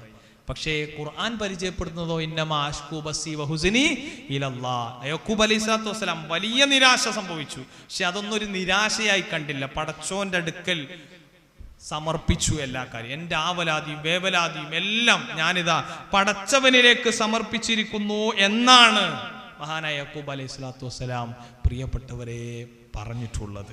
അപ്പോൾ നമ്മൾ പറഞ്ഞ 2-3 കാര്യങ്ങൾ. ഇനി അതിൻ്റെ ഒക്കെ അപ്പുറത്ത് നമ്മളെ നാട്ടിലുള്ള ആൾക്കാർ അവരുടെ മറ്റൊരു വാദമാണ്, എന്തൊക്കെയായാലും കൂടുതൽ ആളുകളുടെ ന്യായം ഷിർക്ക് ചെയ്യുന്നതിൻ്റെ ന്യായം എന്താന്ന് ചോദിച്ചു കഴിഞ്ഞാൽ അത് നമുക്ക് മനസ്സിലാക്കാൻ വേണ്ടി പറ്റും. ഞങ്ങൾ എന്ത് ചെയ്തിട്ടുണ്ട്, ഞങ്ങളുടെ വാപ്പാരും വല്ലിപ്പാരും പൂർവ സൂരികളായിട്ടുള്ള ആൾക്കാരൊക്കെ ഇങ്ങനെ ചെയ്യണതാണ് ഞങ്ങൾ കണ്ടത്. അത് ഖുർആൻ പറഞ്ഞു വരികയാണ്, വൈദാ ഖീല ലഹും തആലൗ ഇലാ മാ അൻസലല്ലാഹ് വ ഇലർ റസൂൽ. അല്ലാഹും റസൂലും നിങ്ങളെ ക്ഷണിക്കുന്ന കാര്യത്തിലേക്ക് നിങ്ങൾ വാ എന്ന് പറഞ്ഞു കഴിഞ്ഞാൽ അവർ പറയുന്ന വാചകം എന്താ പറയുക? കാലു, അവർ പറയും ഹസ്ബുനാ മാ വജദ്നാ അലൈഹി ആബാഅനാ, ഞങ്ങളുടെ പിതാക്കള് ചെയ്തത് ഞങ്ങൾക്ക് മതി എന്നവർ പറയും. ഇത് പറയുന്ന ആളുകൾ മോശപ്പെട്ടവരായിട്ട് പറയും. പൂർവ്വപിതാക്കളൊക്കെ നന്മയിലാണെന്നുണ്ടെങ്കിൽ നമ്മൾ അതിനെ പിന്തുടരും. അതുകൊണ്ടാണ് നമ്മൾ ഇസ്ലാഹി പ്രസ്ഥാനത്തിന്റെ പാരമ്പര്യം പറയുന്നത്. ഇസ്ലാഹി പ്രസ്ഥാനം അത് ഏറ്റവും മികച്ച കാര്യത്തെ പ്രബോധന പ്രവർത്തനങ്ങളിൽ ഇടപെട്ട് ആ കാര്യങ്ങളായിട്ട് മുന്നോട്ട് നീങ്ങി ആ പാരമ്പര്യം നമ്മൾ അവകാശപ്പെടുന്നു. എന്നാൽ ശിർക്കിന്റെ പാരമ്പര്യം എവിടെ ഉണ്ടോ അത് സ്വന്തം വാപ്പയാണെങ്കിലും വല്ലിപ്പയാണെങ്കിലും അതങ്ങനെയാണെങ്കിൽ നമ്മളും അങ്ങനെ തന്നെ ആയിക്കോട്ടെ എന്ന് പറയലല്ല വേണ്ടത് എന്ന് ഖുർആനിന്റെ അടിസ്ഥാനത്തിൽ നമുക്ക് വിലയിരുത്താൻ സാധിക്കും. ഞാനിതൊക്കെ പറഞ്ഞത് പ്രിയപ്പെട്ടവരെ, നമ്മുടെ വിശ്വാസം കറകളഞ്ഞതാകണം. അല്ലദീന ആമനു വലം യൽബിസു ഈമാനഹും ബിദുൽമിൻ ഉലൈക ലഹുമുൽ അംൻ. ഇസ്ലാം എന്ന് പറയുന്നത് വളരെ സമാധാനം എന്ന അർത്ഥം വരുന്ന, ശാന്തി എന്ന അർത്ഥം വരുന്ന ഒരു പദമാണ്. ഇസ്ലാം സലാം സിൽമ് എന്ന പദധാതുവിൽ നിന്നാണ് ഇസ്ലാം വന്നത്. ആ ഇസ്ലാം ഒരിക്കലും മനുഷ്യനെ ചൂഷണം ചെയ്യുന്നതല്ല. മനുഷ്യനെ ചൂഷണം ചെയ്യുന്നിടത്താണ് ആത്മീയത ആളുകൾക്ക് പ്രയാസമായി മാറുക. ആത്മീയത എന്ന് പറയുന്നത് ജീവിതത്തിന്റെ വൈയക്തിക, സാംസ്കാരിക, സാമൂഹിക, സാമ്പത്തിക, കുടുംബ എല്ലാ മേഖലകളെയും ഒന്നാകെ സ്പർശിക്കുന്നതാണ് ആത്മീയത എന്ന് പറഞ്ഞാൽ. കൂടുതൽ സമയം അധികരിക്കും എന്ന ഭയത്തോടുകൂടി ഞാൻ ആ കാര്യങ്ങളൊക്കെ ചുരുക്കി പറയാണ്. പ്രിയപ്പെട്ടവരെ, നമ്മുടെ ആത്മീയത നമുക്ക് നൽകേണ്ടുന്നത് നിർഭയത്വമായിരിക്കണം. ഒന്നിനെയും പേടിക്കേണ്ടതില്ല. ഒരു കുറ്റിച്ചൂളാനെയും ഒരൊടിയനെയും ഒരു ചാത്തനെയും യാതൊരു നിലക്കുള്ള ജിന്നിനെയും ഒന്നിനെയും നമുക്ക് പേടിക്കേണ്ട ആവശ്യമില്ല. ആരെങ്കിലും എന്തെങ്കിലുമൊക്കെ ചെയ്തു വെച്ചാൽ അത് എന്നെ ബാധിക്കുന്ന പ്രശ്നമേ അല്ല. ലാ മാനി അലിമാ അഅതൈത. പടച്ചവനെ, ഒരാൾക്കും തടുക്കാൻ കഴിയില്ല. നീ തന്നതാണോ അത് ഒരാൾക്കും തടുക്കാൻ കഴിയില്ല. വലാ മുഅ്തിയ ലിമാ മനഅത. ഒരാൾക്കും നീ തടഞ്ഞതിനങ്ങോട്ട് തരാനും കഴിയില്ല. ആ കാര്യം നമ്മുടെ ഉള്ളിലേക്ക് നമ്മളങ്ങോട്ട് ഇറക്കി വെക്കണം. അപ്പൊ എനിക്ക് എന്ത് സംഭവിച്ചാലും അത് അള്ളാഹ് തന്നതാണ്, അള്ളാഹ് തന്നതാണ്. എനിക്ക് ജീവിതത്തിൽ എന്തൊക്കെ നഷ്ടങ്ങൾ ഉണ്ടായാലും അത് അള്ളാഹ് തന്നതാണ് എന്ന് കരുതി സമാധാനിക്കാനാണ് നമ്മളോട് പറഞ്ഞിട്ടുള്ളത്. ഈ ലോകത്തിനപ്പുറം നമ്മൾ 50-60 കൊല്ലം കഴിഞ്ഞാൽ നമ്മളൊക്കെ ഈ ലോകത്ത് നിന്ന് മരിച്ചു മണ്ണായി പോകുമ്പോൾ പിന്നീടൊരു ലോകത്തേക്ക് നമ്മൾ ഉയർത്തെഴുന്നേൽപ്പിക്കുമ്പോൾ നമ്മൾക്ക് ലഭിക്കേണ്ടതായി നമ്മൾ എന്താണോ സ്വപ്നം കണ്ടത്, എന്തിനു വേണ്ടിയാണോ നമ്മൾ അധ്വാനിച്ചത്, അത് നമുക്ക് നഷ്ടമാകുന്ന കാര്യമാണ് യഥാർത്ഥത്തിൽ നമ്മുടെ ജീവിതത്തിൽ ശിർക്ക് സംഭവിക്കുക എന്നുള്ളത്. അതുകൊണ്ട് നമുക്ക് ദുനിയാവിലെ നഷ്ടം എന്ന് പറഞ്ഞു കഴിഞ്ഞാൽ സകലമാനതിനെയും പേടിക്കുന്ന അവസ്ഥയുണ്ടാകുന്നു. ഈ പിന്നെ അടുത്ത ദിവസങ്ങളിൽ നമ്മൾ എന്തൊക്കെ കണ്ട്, എന്തൊക്കെ വാർത്തകൾ നമ്മൾ കേട്ടു പ്രിയപ്പെട്ടവരെ. ആലുവയിലൊരു കുടുംബത്തിൽ നിന്നാണ് ഒരു സഹോദരി സ്വന്തം വീട്ടിൽ നിന്ന് തൻ്റെ സ്വന്തം 40 പവനും 8.5 ലക്ഷം റുപ്യയും കളവങ്ങട്ട് പോയിട്ട്, അതൊരു കളവാന്ന് പോലും ആ പെണ്ണ് സമ്മതിച്ചില്ല. പോലീസ് ഉദ്യോഗസ്ഥര്, നിയമപാലകര്, അവരുടെ ഒരു സ്ക്വാഡ് കൃത്യമായി CCTVന്റെ ഫൂട്ടേജ് നോക്കി അതിൻ്റെ പിന്നാലെ നടന്നിട്ടാണ് ഒരു പെരേത്ത കാര്യം അറിയണ പെണ്ണ് പറഞ്ഞു കൊടുക്കാതെ പുറത്തേക്ക് അറിഞ്ഞത്. ഇങ്ങനെ എത്ര വീട്ടിൽ നിന്ന് എന്താ പറയാ, കാസിമാജിയുടെ കാര്യം നമുക്കറിയാം. കാസർഗോഡ് ജിന്നുമ്മയുടെ വിഷയം വന്നപ്പോ എത്ര പവൻ സ്വർണ്ണാണ്, 400 പവൻ സ്വർണം, അഥവാ 3-4 കോടി റുപ്യൻ്റെ ഒക്കെ സ്വർണം എന്ത് ചെയ്യാണ്, ഇരട്ടിപ്പിക്കാൻ വേണ്ടി കൊടുക്കുകയാണ്. സമൂഹം ചൂഷണങ്ങളിൽ നിന്ന് പാഠം ഉൾക്കൊള്ളാത്തതാണ് വലിയ പ്രശ്നം. അപ്പൊ നമ്മുടെ വീട്ടിൻ്റെ ഉള്ളിൽ നടക്കുന്ന ഒരു കാര്യം പോലും നമുക്ക് പുറത്തേക്ക് പറയാൻ പറ്റാത്തത് എന്തിന്റെ പേരിൽ മാത്രം? വിശ്വാസത്തിന്റെ പേരിൽ മാത്രം. അപ്പൊ വിശ്വാസം അങ്ങനെ പറയുന്നുണ്ടോ? ശരിയായ വിശ്വാസം, കറകളഞ്ഞ വിശ്വാസത്തിൽ എന്തെങ്കിലും ഒരു ചൂഷണത്തിന് നിന്നൊടുക്കാനാണോ പറയണത്? അല്ല. ഒരു ചൂഷണവും വരാതെ ഒരാൾക്കും എൻ്റെ സമ്പത്ത് അപഹരിക്കാൻ കഴിയാത്ത ആ ഒരവസ്ഥയിൽ എനിക്ക് മുന്നോട്ട്, എല്ലാത്തിനും സെക്യൂരിറ്റിയാണ്. എൻ്റെ വിശ്വാസം ലഹരിയിൽ നിന്ന് എന്നെ മുക്തമാക്കുന്നു, എൻ്റെ വിശ്വാസം എന്നെ ചൂഷണങ്ങളിൽ നിന്ന് മുക്തമാക്കുന്നു, എൻ്റെ വിശ്വാസം എന്നെ എല്ലാ നിലക്കുള്ള അക്രമങ്ങളിൽ നിന്നും എന്നെ മുക്തമാക്കുന്നു. എനിക്കവിടെയും ആരുടെ മുമ്പിലും എങ്ങനെയും എനിക്ക് പോയി നിൽക്കാൻ സാധിക്കും. അതൊക്കെ എനിക്ക് കിട്ടുന്നത് ഈ കാര്യത്തിലൂടെയാണ് എന്ന ബോധ്യത്തോടു കൂടി നമുക്ക് ഇടപെടാൻ സാധിക്കേണ്ടതുണ്ട്. ഞാൻ അവസാനിപ്പിക്കുകയാണ് പ്രിയപ്പെട്ടവരെ. ഇസ്ലാം അത് നമ്മളെ എത്തിക്കുന്നത് ഏറ്റവും നല്ല സമാധാനത്തിലേക്കായിരിക്കും, അല്ലേ? വല്ലാഹു യദഉ ഇലാ ദാരിസ്സലാം, ആ ദാറുസ്സലാമിലേക്ക്, സമാധാനത്തിന്റെ ഗേഹത്തിലേക്ക്. കൊതിക്കുന്ന പഴമടുക്കുന്നതാ, അതിൽ കയറേണ്ട ആവശ്യമില്ല. പറിച്ചാലുടൻ മുളക്കും, അതുകൊണ്ട് പേടിക്കേണ്ട ആവശ്യമില്ല. അതിലുണ്ട് മുന്തിരി തോട്ടവും റുമ്മാനും, രസമുള്ളതാ കദളിപ്പഴം തിന്നാനും. ഖിദ്മത്തിനായി കാണാം അതിൽ ചില കുട്ടികൾ, കാഴ്ചക്ക് തോന്നും നല്ല കൗതുകമുത്തുകൾ. സ്വർഗത്തെ കാണുമ്പോൾ സ്വർണ്ണനൂലിൽ തീർത്ത കട്ടിലു കാണാം നമുക്ക്, മുത്തുകൾ പോലുള്ള കുഞ്ഞുങ്ങൾ കോപ്പയാൽ ചുറ്റുന്ന കാഴ്ചകൾ കാണാം. അങ്ങനെ ആ സ്വർഗീയ അനുഭൂതികളിൽ അങ്ങനെ നുകർന്നും പകർന്നും അനന്തമായ അനശ്വരമായ ഒരു ലോകത്തെ ആസ്വദിക്കാൻ കഴിയുന്നവരായി നമുക്ക് മാറണം. ഈ ദുനിയാവിൽ നമുക്കൊന്നും നഷ്ടപ്പെടാൻ പാടില്ല. നേരെ തിരിച്ച് ശിർക്കിന്റെ വക്താക്കൾക്ക് സംഭവിക്കുന്നത് ഇവിടുന്നും ഒരു രക്ഷയില്ല. അയൽവാസിയെ പേടിക്കുന്നു, മറ്റുള്ള ആളുകളെ പേടിക്കുന്നു, ഒരു കോഴിമുട്ടയെ പേടിക്കുന്നു, കരിക്കിനെ പേടിക്കുന്നു, ഇങ്ങനെ ഓരോന്നിനെയും പേടിച്ച് വാതിലടക്കാൻ പേടിക്കുന്നു. ശാരീരിക ബന്ധത്തിൽ ഏർപ്പെടാൻ പോലും പേടിയാണ്. ഞാൻ അതിലേക്കൊന്നും പോണില്ല പ്രിയപ്പെട്ടവരെ. സ്വന്തം വീട്ടിൽ ഭാര്യ ഭർത്താക്കന്മാര് അങ്ങോട്ടും ഇങ്ങോട്ടും, ഒരാൾ അങ്ങോട്ട് പോയാൽ ഒരാൾ ഇങ്ങോട്ട് പോയാൽ, ഗൾഫ് പോയാൽ അല്ലെങ്കിൽ ലീവിന് പോയാൽ ഒക്കെ പേടിയാണ്. കാരണം ഇവിടെയൊക്കെ വേറെ ആരെങ്കിലും ഒക്കെ കയറിക്കൂടും. പക്ഷെ ഖുർആന്റെ അടിസ്ഥാനത്തിൽ അതൊക്കെ എതിരാണ്. അതൊക്കെ നമ്മൾ പ്രചരിപ്പിക്കുന്നതിലൂടെ ഒരു സമൂഹത്തെ, നമ്മളെ ആ സമൂഹത്തിൻ്റെ എല്ലാവിധത്തിലുള്ള നന്മയും കളഞ്ഞു കുളിപ്പിക്കാൻ ആവശ്യമായ പണിയാണ് നമ്മൾ എടുത്തുകൊണ്ടിരിക്കുന്നത് എന്ന് ഇത്തരം വിശ്വാസങ്ങളൊക്കെ പേറുന്ന ആളുകൾ ആലോചിച്ചിരുന്നെങ്കിൽ വളരെ നന്നായിരുന്നു എന്ന് പ്രത്യേകം ഓർമ്മപ്പെടുത്തുകയാണ്. നമ്മുടെ കുടുംബത്തിലൊക്കെ പ്രത്യേകം ഈ കാര്യങ്ങളൊക്കെ ശ്രദ്ധിക്കേണ്ടതുണ്ട്. ഒരുപാട് അനുഭവങ്ങൾ എൻ്റെ കുടുംബത്തിൽ തന്നെയും അകന്ന കുടുംബത്തിലൊക്കെ സംഭവിച്ചിട്ടുള്ള, ഈ അടുത്ത കാലത്ത് സംഭവിച്ചിട്ടുള്ള ഒരുപാട് അനുഭവങ്ങളൊക്കെ ഉണ്ട്. ഞാൻ സമയമില്ലാത്തതുകൊണ്ട് അതിലേക്കൊന്നും പ്രവേശിക്കുന്നില്ല. ഇങ്ങനെ കുറേ ആളുകൾ തടിച്ച് കൊഴുത്തോണ്ടിരിക്കുകയാണ് ഈ ജിന്ന് മാർക്കറ്റിൻ്റെയും അതുപോലെ തന്നെ അന്ധവിശ്വാസങ്ങളുടെയൊക്കെ മാർക്കറ്റിൻ്റെ പേരിൽ. അവരൊന്നും സമ്പാദിക്കുന്നതിന് എതിരായതുകൊണ്ടല്ല നമ്മളത് പറയണത്. പരലോകത്തേക്ക് സമ്പാദിക്കാനുള്ള കാര്യങ്ങളൊക്കെയും നഷ്ടമാക്കുന്ന പ്രവർത്തനമാണ് ഇതൊക്കെ.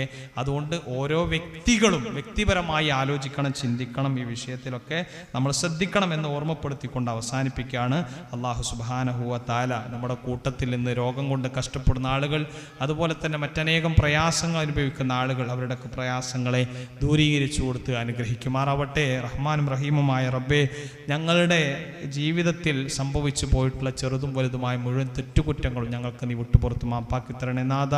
ജീവിതത്തിൽ ശിർക്കിൻ്റെ ഒരു ലാഞ്ചന പോലുമില്ലാതെ യാതൊരു വിശദീകരണവും വ്യാഖ്യാനവും ഒക്കെ കേട്ടിട്ട് ഞങ്ങൾക്ക് യാതൊരു നിലക്കും ചാഞ്ചാട്ടമില്ലാത്ത വിധത്തിൽ വിശുദ്ധ ഖുർആനും സുന്നത്തുമൊക്കെ ഞങ്ങളെ പഠിപ്പിച്ചിട്ടുള്ളതായ ആ ആദർശത്തിൽ അടിയുറച്ചു നിൽക്കാനുള്ള തൗഫീഖിനെ മരണം വരെ ഞങ്ങൾക്ക് നീ പ്രദാനം ചെയ്യണേ നാഥ. ഞങ്ങളുടെ കുടുംബാദികൾ, ഞങ്ങളുടെ മാതാപിതാക്കൾ, ഞങ്ങളുടെ അയൽവാസികൾ, ഞങ്ങളുടെ മഹല്ല് നിവാസികൾ, റഹ്മാനും റഹീമുമായ റബ്ബേ, ഈ ആദർശത്തിൽ അടിയുറച്ചു നിൽക്കാനും ഈ ആദർശത്തിൽ ഉൾക്കൊണ്ടുകൊണ്ട് ജീവിച്ചു മരിക്കാനും ഒക്കെ സാധിക്കുന്ന നല്ല സൗഭാഗ്യം എല്ലാവർക്കും നീ പ്രദാനം ചെയ്ത് അനുഗ്രഹിക്കണേ നാഥ. അള്ളാഹുവെ, അറിഞ്ഞും അറിയാതെയും രഹസ്യ പരസ്യ ജീവിതങ്ങളിലൊക്കെ സംഭവിച്ചു പോയിട്ടുള്ള ചെറുതും വലുതുമായ മുഴുവൻ തെറ്റുകുറ്റങ്ങൾ ഞങ്ങൾക്ക് നീ വിട്ടുപുറത്ത് മാപ്പാക്കി തരണേ നാഥ. ഞങ്ങളുടെ നാടും ഞങ്ങളുടെ സമൂഹവും ഞങ്ങളുടെ രാജ്യവും ഒക്കെ അനുഭവിച്ചുകൊണ്ടിരിക്കുന്ന ധാരാളം പ്രയാസങ്ങളുണ്ട്. വിശ്വാസപരമായ പ്രശ്നങ്ങളും സാമ്പത്തിക പ്രശ്നങ്ങളും എല്ലാം പടച്ചവനെ നീ നല്ല രൂപത്തിലേക്ക് ക്രമീകരിച്ച് തരണേ നാഥ. റഹ്മാനും റഹീമുമായ റബ്ബേ, ഗസയിൽ ഫലസ്തീനിൽ ഒക്കെ പീഡനങ്ങൾ അനുഭവിച്ചു കൊണ്ടിരിക്കുന്ന ആളുകളുടെ പീഡനങ്ങളൊക്കെയും ഇല്ലാതാക്കുകയും അവർക്ക് ഇസ്സത്തോടു കൂടി ജീവിക്കാനുള്ള തൗഫീഖിനെ പ്രദാനം ചെയ്യുകയും ചെയ്യണേ നാഥ. അള്ളാഹുവേ, ഞങ്ങളുടെ പല ഭാഗങ്ങളിലായി നടന്നുകൊണ്ടിരിക്കുന്ന ദുരന്തങ്ങളിൽ നിന്ന്, ലോസ് ഏഞ്ചൽസിൽ നടന്ന ദുരന്തങ്ങളിൽ നിന്ന്, അതുപോലെ തന്നെ വയനാട്ടിലും മുണ്ടക്കയിലും ചൂരൽമലയിലും ഒക്കെ സംഭവിച്ച ദുരന്തങ്ങൾ, നിപ്പ വൈറസിലും കൊറോണയിലും ഒക്കെ കാര്യങ്ങളൊക്കെ കണ്ടും മനസ്സിലാക്കിയും പിന്നെ നിരീക്ഷിച്ചും ഒക്കെ നടന്ന ഞങ്ങൾക്ക് റഹ്മാനായ റബ്ബേ, ഞങ്ങളുടെ ജീവിതത്തെ നന്നാക്കാൻ അതൊക്കെയും ഒരു ഹേതുവാക്കി ഞങ്ങൾക്ക് എപ്പോഴും തോന്നിപ്പിക്കണേ നാഥ. അള്ളാഹു, എപ്പോഴും നിന്നെക്കുറിച്ചുള്ള ഓർമ്മയിൽ ജീവിക്കാനും അതിൽ സമാധാനം കണ്ടെത്താനും ഇബാദത്തുകൾക്ക് നല്ല സൂക്ഷ്മതയോടുകൂടി അതിലെ ഇടപെടാനുമൊക്കെയുള്ള നല്ല സന്മനസ് ഞങ്ങൾക്ക് നീ പ്രദാനം ചെയ്യണേ നാഥ. റബ്ബന ആതിന ഫിദ്ദുനിയ ഹസന വഫിൽ ആഖിറതി ഹസനതൻ വഖിനാ അദാബന്നാർ. റബ്ബന തഖബ്ബൽ മിന്നാ ഇന്നക അൻത സമീഉൽ അലീം വതുബ് അലൈനാ ഇന്നക അൻത തവ്വാബുർ റഹീം വഗ്ഫിർ ലനാ യാ ഗാഫിറൽ മുദ്നിബീൻ. ആമീൻ ബിറഹ്മതിക യാ അർഹമർ റഹീമീൻ. വസല്ലല്ലാഹു അലാ നബീന മുഹമ്മദിൻ വആലിഹി വസഹ്ബിഹി അജ്മഈൻ. വൽഹംദുലില്ലാഹി റബ്ബിൽ ആലമീൻ. അസ്സലാമു അലൈക്കും വറഹ്മത്തുള്ളാഹി വബറകാതുഹു.